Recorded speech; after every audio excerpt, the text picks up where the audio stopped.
Hello दोस्तों, मेरा नाम है देवेंद्र। आज इस वीडियो में जर्नल एंट्री करना सीखने वाले हैं कि जर्नल एंट्रीज कैसे करते हैं। 11वीं क्लास में ये अगर आपने अच्छे सीख लिया तो बहुत बेस, मतलब ये बेस है आपका पूरा एक बेस बन जाएगा फिर अकाउंट्स में। और फिर आप कभी भी दिक्कत नहीं आ सकती, क्योंकि जितने भी आप अकाउंट्स में आगे चीज़ें पढ़ने वाले हो, कुछ भी, वो सब जर्नल एंट्री के ऊपर बेस होता है। और ये बेसिक है, बेसिक आपको बहुत अच्छे से आना चाहिए, ठीक है। तो इसको आज बहुत इम्पोर्टेंट वीडियो है, इसको बस आपको बहुत ध्यान से अपनी पूरे दिमाग से ढंग से एंड तक देखना होगा, तब आपको बहुत अच्छे से समझ में आएगा, ठीक है। स्टार्ट करते हैं। जर्नल एंट्रीज बेसिकली आपके ना एक कुछ रूल्स के आधार पे होती है। अकाउंटिंग में रूल्स ऑफ डेबिट और क्रेडिट होता है।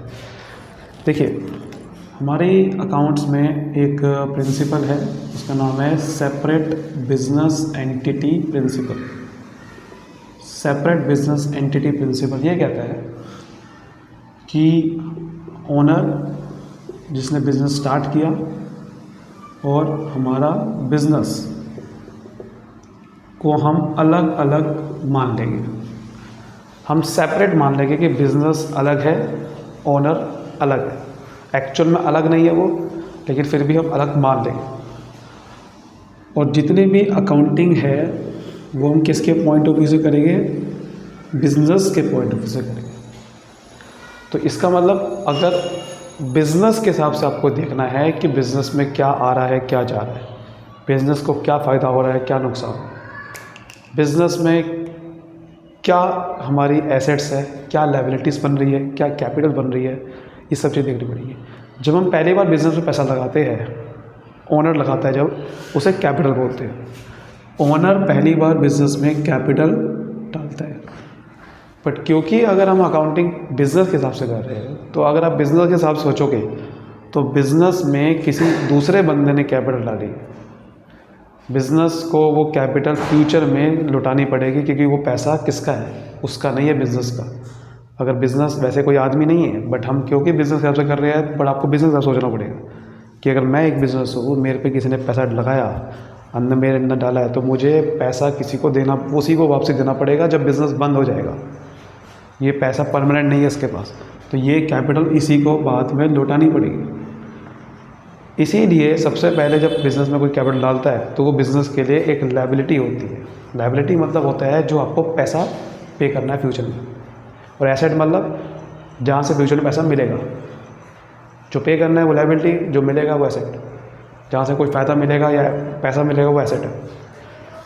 समझिए? तो ये आपको सारे के सारे अकाउंटिंग बिजनेस कैसे करनी है।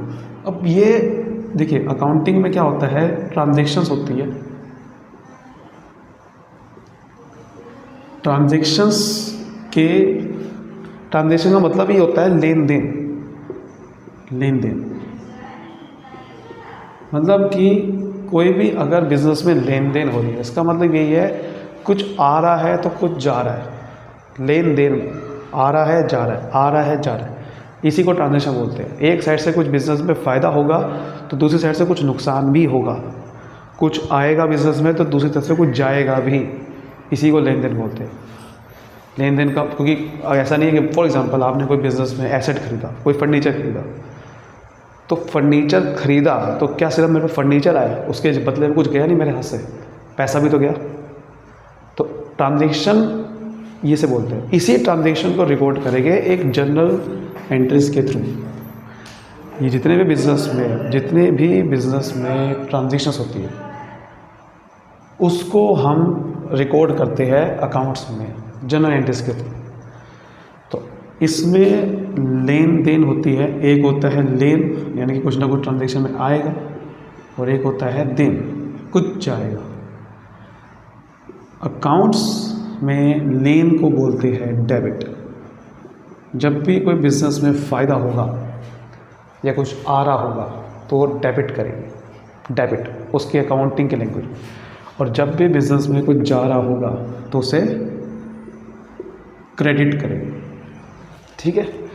आ रहा है तो मैं बिल्कुल बेसिक कॉन्सेप्ट के थ्रू बता रहा हूँ, बिना कोई रूल क्योंकि अकाउंट ये जनरल एंट्रीज करने के रूल्स बने गए, हम बिना कोई रूल्स के जनरल एंट्री सीखने वाले हैं। ठीक है, तो जब भी कोई बिजनेस में कुछ आ रहा होगा तो डेबिट करेंगे, और जब भी कुछ जा रहा होगा तो क्या करेंगे, क्रेडिट।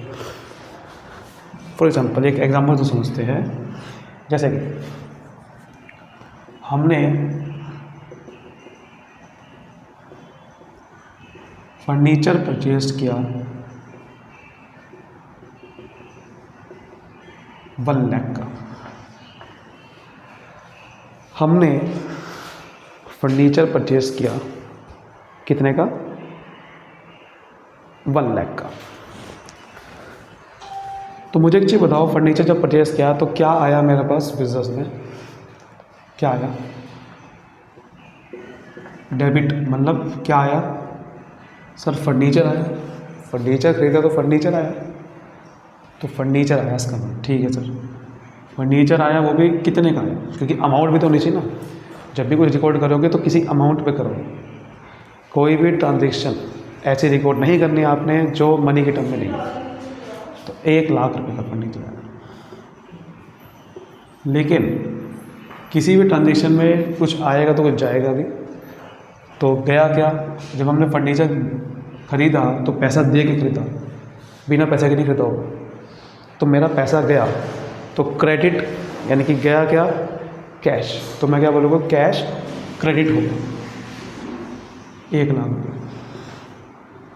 अभी मैंने आपको जो बताया, इसको हम बेसिकली हम सिर्फ ये नहीं बोलेंगे कि फर्नीचर डेबिट, हम क्या बोलेंगे, फर्नीचर अकाउंट डेबिट।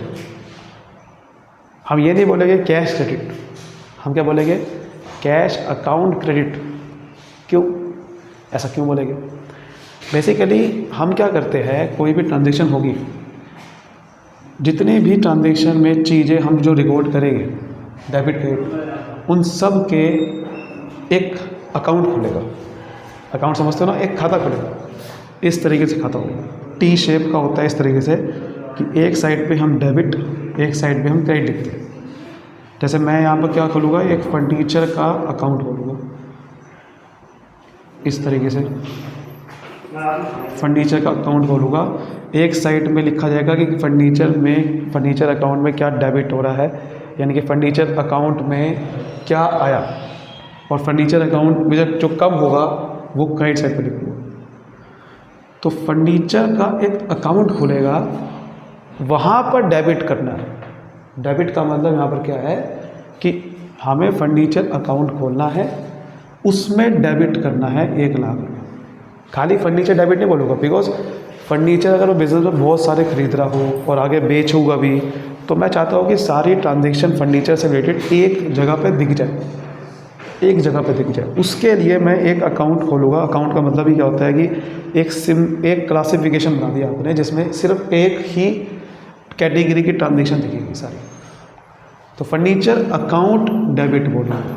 फर्नीचर के अकाउंट में डेबिट, एंट्री में क्या होता है, हम एंट्री में खाली ये बोलते हैं कि फर्नीचर अकाउंट को डेबिट करना है 1 लाख से, और बाद में जाके जब फर्नीचर अकाउंट खोलेंगे फिर डेबिट करेंगे 1 लाख से यहाँ पर बाद में जाकर। ऐसे ही कैश अकाउंट खुलेगा बाद में, हम क्या बोलेंगे, कैश अकाउंट क्रेडिट।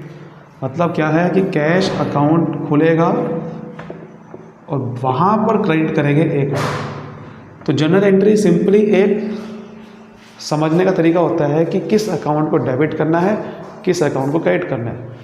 डेबिट और क्रेडिट तो बाद में जाके करते हैं, समझ गए, ये चीज़ होती है। यानी कि आप ये भी समझ सकते हो, डेबिट और क्रेडिट बेसिकली एक प्लस माइनस है सिंपली, और ध्यान से देखोगे तो कि फर्नीचर अकाउंट डेबिट का मतलब क्या, फर्नीचर अकाउंट में 1 लाख रुपये आ गए यानी कि प्लस, और फर्नीचर अकाउंट में अगर क्या रहोगे 5,000 रुपये गए तो वहाँ पर क्रेडिट का मतलब माइनस। ऐसे ही कैश अकाउंट में 1 लाख रुपये कम हो गई क्योंकि कैश गया, तो यार मैं कह सकता हूँ कैश अकाउंट कम हो गया 1 लाख से माइनस, लेकिन माइनस की जगह क्या बोलूँगा, क्रेडिट। और अगर कैश अकाउंट में बढ़ रहा है कुछ तो प्लस की जगह क्या बोलूँगा, डेबिट। तो बेसिकली डेबिट और क्रेडिट एक प्लस माइनस है। हम अकाउंट में प्लस कर रहे हैं या माइनस करेंगे, उसको रिकॉर्ड करने के लिए नाम बदल दिया बस डेबिट और क्रेडिट। अकाउंट्स में हम प्लस माइनस की जगह डेबिट और क्रेडिट बोल देते हैं, बस ये चीज़ है इसके अंदर। तो जनरल एंट्री में हम ये कहते हैं कि देखो भैया किस अकाउंट को एक ट्रांजैक्शन में डेबिट करना है, कौन सा अकाउंट बढ़ा, कौन सा अकाउंट घटा, या कौन सा अकाउंट में डेबिट हुआ, कौन सा अकाउंट को क्रेडिट करना है। इस तरीके से हम बेसिकली ट्रांजैक्शन को, ये बेसिक कॉन्सेप्ट्स है जो कि 99% लोगों को 11th क्लास में पता ही नहीं होता। जनरल एंट्री सीख लेते हैं रूल्स के अकॉर्डिंग, जो मेन फंडा है डेबिट क्रेडिट का वो तो पता नहीं चलता आज तक कभी ज़िंदगी में, होता क्या है डेबिट क्रेडिट वो भी आपको समझ में आ गया। वो कुछ प्लस माइनस और कुछ नहीं होता कि अकाउंट में प्लस करना है तो प्लस की जगह डेबिट बोल दूँगा। फर्नीचर अकाउंट में 1 लाख रुपये बढ़ गए, डेबिट डेबिट बोल दूँगा। कैश अकाउंट 1 लाख से घट गया, घटने की जगह क्या बोल देते हैं। तो ये होता है, ठीक है। चलो अब कुछ और ट्रांजेक्शन से अब समझने की कोशिश करते हैं, आपको थोड़ा सा बेटर तरीके से समझ में आएगा। देखो अब यहाँ cash paid to Rahul of ₹10,000, cash paid to Rahul of ₹10,000। Rahul को 10,000 रुपये दिए। सर फंडा क्या था, लेन देन। सर डेबिट क्या हुआ, सर डेबिट क्या हुआ। देखो cash paid to Rahul, Rahul को पैसा दिया। सर डेबिट तो कुछ हुआ नहीं, आया तो कुछ नहीं इसमें, बिल्कुल सही बात है। कई बार ट्रांजैक्शन में ज़रूरी नहीं है कि हर बार कुछ आएगा ही आएगा, कई बार आपके अकाउंट को कैंसिल करना होता है, उस वजह से डेबिट और क्रेडिट भी करते हैं। क्योंकि मैंने को डेबिट और क्रेडिट का असली मतलब क्या बताया, प्लस माइनस होता है। मतलब क्या होगा, राहुल को पैसा दिया 10,000 रुपये, इसका मतलब राहुल से कुछ माल उधार में लिया होगा, राहुल को पैसा देना होगा ना, है ना, और अब पैसा दे रहे हैं तो राहुल से इसका मतलब कोई ना कोई माल उधार में लिया होगा, तभी तो पैसा दे रहे हैं उसको। तो मतलब पहले से कोई राहुल का अकाउंट होगा, डेफिनेटली होगा, ऐसा हो ही नहीं सकता ना हो, तभी तो, वरना ऐसे फ्री में किसी को पैसा कैसे दे दूँगा। उससे पहले से ही कुछ डेबिट हो गया होगा, ठीक है ना। अब यहाँ पर ट्रांजैक्शन कैसी आ गई है कि अब पैसा दे रहे हो उसे बस, इसका मतलब राहुल का अकाउंट पहले से कोई होगा। तो राहुल का अकाउंट अगर होगा तो इसका मतलब उसको पैसा देना होगा, ठीक है ना। यानी कि राहुल को अगर पैसा देना होगा तो राहुल के क्रेडिट साइड पे 10,000 रुपये लिखे होंगे, क्योंकि क्रेडिट साइड पे क्यों लिखे होंगे, क्योंकि राहुल से कोई माल उधार में लिया होगा।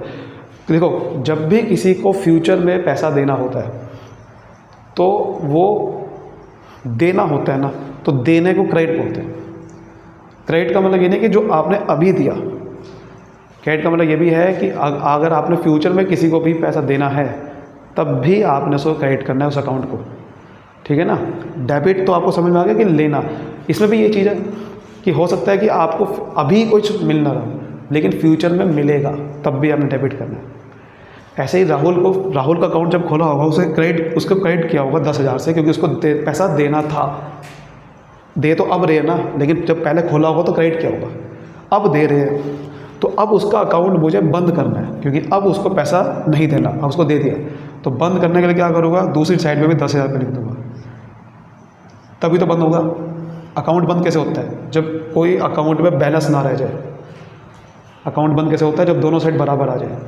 तो आप ध्यान से देखो, डेबिट और क्रेडिट 10,000 रुपये 10,000 रुपये है, यानी कि राहुल को डेबिट करना है। जब राहुल का अकाउंट बंद करना है तो क्या करेंगे, राहुल को डेबिट 10,000 से करेंगे, क्योंकि राहुल का अकाउंट पहले क्रेडिट साइड पे 10,000 रुपये खुला हुआ था, लेकिन अब राहुल को पैसा दे दिया तो राहुल को पैसा नहीं देना, तो राहुल का अकाउंट बंद करना है तो क्या करूँगा, 10,000 रुपये उसके अकाउंट में डेबिट कर दिया। ये रीज़न होता है असल में। और अब इसमें देखो कैश गया, अब कैश गया तो इसका मतलब कैश गया तो क्रेडिट हो जाएगा कैश, यानी कि कैश अकाउंट कम हो गया, तो क्या लिखूँगा, कैश अकाउंट क्रेडिट 10,000 से, कैश का अकाउंट 10,000 से कम हो जाएगा। जैसे भी बताया, जब भी आपका अकाउंट कम हो गया, जब भी कुछ दे रहे हो तो क्रेडिट करना, ठीक है। ये रीज़न होते हैं, समझते बात को, इस तरह से करना होता है कोई भी ट्रांजेक्शन को रिकॉर्ड। और एक और चीज़ आप ध्यान से देखोगे, अभी दोनों एंट्री में डेबिट और क्रेडिट हमेशा बराबर आएगी। डेबिट और क्रेडिट एक ऐसा सिस्टम हमने बनाया अकाउंट्स में, इसलिए बनाया क्योंकि आपको बता दो कि मैंने अकाउंट्स की शुरुआत कैसे हुई थी, अकाउंट्स की हिस्ट्री क्या होती है, डेबिट और क्रेडिट होता क्या है, उसकी मैंने पूरी की पूरी एक वीडियो बना रखी है, जो कि हो सकता है कि पूरे यूट्यूब पे ना हो ऐसी वाली वीडियो, तो आप जाके देख सकते हो, लिंक आपको डिस्क्रिप्शन में मिलेगा। डेबिट और क्रेडिट हमेशा बराबर रहते हैं, हमेशा। ये सिस्टम ऐसा बनाया है कि भाई ट्रांजेक्शन में होता क्या है, जितने का अगर कुछ आएगा उतने का ही तो सामने वाले को दूंगा। अगर मैंने फर्नीचर 1 लाख का खरीदा तो 1 लाख ही मेरे सामने कैश जाएगा, 2 लाख नहीं दे सकता। तो जितना आएगा उतना जाएगा, ठीक है ना, जितने का फ़ायदा उतने का ही नुकसान भी होगा। तो डेबिट और क्रेडिट हमेशा बराबर आएंगे। ये है एक ऐसा सिस्टम बनाया जिसकी वजह से आप आगे जाके अकाउंट्स में गलतियाँ भी पकड़ सकते हो कि डेबिट और क्रेडिट बराबर आने चाहिए, और नहीं आए तो आप समझ में आएगा कि कुछ ना कुछ गलती करिए। तो ये एक ऐसा सिस्टम बना दिया हमने जिसमें आप अकाउंट्स में गलतियाँ भी पकड़ सकते हो। तो डेबिट और क्रेडिट बराबर आएगा, ये ध्यान रखना है। कुछ और ट्रांजेक्शन देखते हैं, ठीक है। जैसे कि सैलरी पेड ऑफ ₹10,000, सैलरी पे करी है इस बार। अब इसको कैसे रिकॉर्ड करेंगे अकाउंट्स में। डेबिट क्या होगा, देखो अभी मैं बिल्कुल सिंपल तरीका बता रहा हूँ, अभी मैं कोई ऐसा फॉर्मेट नहीं बता रहा कि इसका ही वैसे फॉर्मेट है डेबिट और क्रेडिट करने का। अभी हम सिर्फ कॉन्सेप्ट समझ रहे हैं ताकि आपको पहले फंडे क्लियर हो कि डेबिट और क्रेडिट कर कैसे रहे, पहले ये फंडा क्लियर होना चाहिए बिना रूल के, ठीक है। डेबिट क्या हुआ इसके अंदर, सैलरी पे करी 10,000 रुपये, आया कुछ, आया तो कुछ नहीं, आएगा कुछ पता नहीं, है ना। सैलरी पे करी है, हाँ ये तो पता चल गया, गया है कुछ, गया क्या है, पैसा गया है, पैसा गया है, वो भी कितने से। क्रेडिट क्या होगा इसका मतलब, कैश अकाउंट, यानी कि कैश के अकाउंट को 10,000 से कम कर देंगे, ये तो समझ में आ रहा है। लेकिन कौन सा अकाउंट बढ़ाएंगे, डेबिट किसे करेंगे, ये समझ आ रहा। तो देखो ऐसे केस में जब ये सैलरी पे करी है तो सैलरी एक खर्चा है, ठीक है। जो भी खर्चा होता है, जो भी खर्चा होता है, जैसे आपको पता है कि कैपिटल जब बिज़नेस में डाली थी, बिज़नेस के लिए वो लायबिलिटी थी, मैंने आपको क्या बताया था, क्योंकि बिज़नेस को वो फ्यूचर में कभी ना कभी ओनर को पे करनी पड़ेगी। अब क्योंकि वो कैपिटल जब बिज़नेस में डाली तो फ्यूचर में पे करनी पड़ेगी, तो जो भी खर्चा होगा और जो भी इनकम होगी वो सब कैपिटल से ही एडजस्ट होगी। बिज़नेस के लिए कोई खर्चा नहीं होता, बिज़नेस के लिए कोई इनकम नहीं होती। अगर कोई भी खर्चा हो रहा है तो बिज़नेस एक्चुअली में कोई आदमी तो है नहीं, कोई भी खर्चा होगा तो वो सीधा कैपिटल से कम हो जाएगा। तो जो भी खर्चा होगा वो सीधा कैपिटल से कम होगा, कैपिटल कम हो जाएगी उस खर्चे। अगर कोई भी बिज़नेस में खर्चा होगा तो उसकी वजह से कैपिटल कम हो जाएगी, क्योंकि वो खर्चा अल्टीमेटली ओनर को ही बियर करना पड़ेगा, बिकॉज पैसा उसने डाला था, बिज़नेस कोई आदमी नहीं है। ऐसी कोई भी अगर इनकम होगी तो वो कैपिटल को बढ़ा देगी, क्योंकि वो पैसा जो भी कमाएगा वो बिज़नेस नहीं कमाएगा, ओनर कमाएगा। तो वो इनकम अल्टीमेटली ओनर के पास जाएगी कैपिटल की फॉर्म में। तो जो भी खर्चा होगा वो कैपिटल से कम होगा, जो भी इनकम होगी कैपिटल पे बढ़ेगी, क्योंकि बिज़नेस कोई आदमी नहीं है, ओनर पे जाएगा सबको। तो अगर खर्चा है ये सैलरी, कैपिटल उससे कम हो रही है, और कैपिटल कम हो रही है तो फ़ायदा हो रहा है नुकसान हो रहा है, फ़ायदा हो रहा है, फ़ायदा हो रहा है कि नहीं हो रहा, मुझे बताओ। जब कैपिटल कम हो रही है तो फ़ायदा भी डेबिट होता है, ठीक है ना। कोई भी फ़ायदा हो रहा है तो वो डेबिट आप कह सकते हो, और जो नुकसान हो रहा है या होगा वो क्रेडिट। दे रहे हैं तो एक तरह का नुकसान ही हो रहा है। और डेबिट का मतलब क्या था, कुछ आ रहा है, इसमें आ तो रहा नहीं है कुछ, वैसे भी पैसे की फॉर्म में कुछ नहीं आ रहा, बट कुछ ना कुछ फ़ायदा होगा, तो वो भी आपने डेबिट करना है, ठीक है। तो डेबिट करेंगे, लेकिन कैपिटल अकाउंट नहीं करेंगे, क्योंकि आपको पता है कैपिटल से ही कैपिटल कम हो रही है तो ये फ़ायदा हो रहा है। बिज़नेस के लिए तो फ़ायदा ही है ना, कैपिटल कम हो रही है तो, क्योंकि बिज़नेस के लायबिलिटी थी, लायबिलिटी कम तो फ़ायदा। लेकिन उसका नाम लिखना पड़ेगा कि वो हुआ क्या, फ़ायदा किस चीज़ का हुआ बिज़नेस को, क्योंकि सैलरी पे करिए तो सैलरी अकाउंट खोलूँगा 10,000 से, कि सैलरी अकाउंट डेबिट 10,000 से, और वो सैलरी अकाउंट जो है आगे जाके अल्टीमेटली कैपिटल से ही कम होगा, वो खर्चे जितने भी है वो सब कैपिटल से कम होगा। तो अल्टीमेटली ये कैपिटल अकाउंट लेकिन नहीं लिखूंगा, खर्चे का नाम लिखूंगा, क्योंकि मुझे पता चले खर्चा किस चीज़ का हुआ, सैलरी अकाउंट, सैलरी, तो खर्चे का नाम आता है, ध्यान रखना। सो बेसिकली बेसिक चीज़ें हैं ये। अब जैसे कि कोई इनकम होगी तो क्या होगा, मान लो कोई इंटरेस्ट रिसीव हुआ 10,000 रुपये का, अब इसमें डेबिट क्या होगा, इसमें कोई इंटरेस्ट डेबिट नहीं होगा, पैसा आया इस बार, इंटरेस्ट रिसीव हो तो पैसा आया, कैश अकाउंट डेबिट होगा 10,000, और इस पर गया कुछ नहीं। लेकिन क्योंकि आपको पता है कि इनकम है, इंटरेस्ट रिसीव तो इनकम है, इनकम कैपिटल में जाती है, तो इनकम कैपिटल को बढ़ा देगी, और कैपिटल बढ़ेगी तो लायबिलिटी है, लायबिलिटी बढ़ेगी तो बिजनेस के लिए एक तरह का नुकसान है, लायबिलिटी बढ़नी चाहिए तो क्रेडिट होगा। कोई भी लायबिलिटी बढ़ती है तो इसका मतलब नुकसान एक तरह का फ्यूचर में देना पड़ेगा, कुछ देना पड़ेगा ज़्यादा तो क्रेडिट, ठीक है ना। तो इसलिए कैपिटल अकाउंट लेकिन नहीं लिखूंगा, इंटरेस्ट लिखूंगा, इंटरेस्ट अकाउंट या इंटरेस्ट रिसीव अकाउंट 10,000 से, समझ गए। ये चीज़ है, बिना रूल्स के हम एंट्री कर सकते हैं इस तरह से। कुछ भी फ़ायदा हो रहा है डेबिट करो, कुछ भी नुकसान हो रहा है बिजनेस को क्रेडिट करो, कुछ भी आ रहा है डेबिट, कुछ भी आएगा डेबिट, कुछ भी जा रहा है, कुछ भी जाएगा क्रेडिट। ये फंडा समझ लिया, कोई भी एंट्री आप कर सकते हो। और कुछ एंट्रीज होती है सिर्फ अकाउंट को कैंसिल करने की, जैसे आप लोग मैंने पहले बताया था कि किसी को पैसा दिया तो अकाउंट को कैंसिल कर दिया, कि वो डेबिट था उसका अकाउंट तो क्रेडिट कर दिया, क्रेडिट था तो डेबिट कर दिया, या तो ये होता है या फिर ऐसे होता है। इस तरह से आप कोई भी एंट्रीज कर सकते हो। ये था कॉन्सेप्ट, इसको समझ लिया तो कभी ज़िंदगी में आपको दिक्कत नहीं आ सकती, बिना रूल के जनरल एंट्री करोगे। आने वाले वीडियोस में और वीडियो आते रहेगी, आप मुझे कमेंट करिए आप कौन कौन सी और वीडियो चाहते हो, हम क्वेश्चंस की वीडियो बनाएंगे। वीडियो पसंद आई तो जरूर लाइक करिए, सब्सक्राइब करिए, शेयर कर दीजिए। Thank you so much, all the best.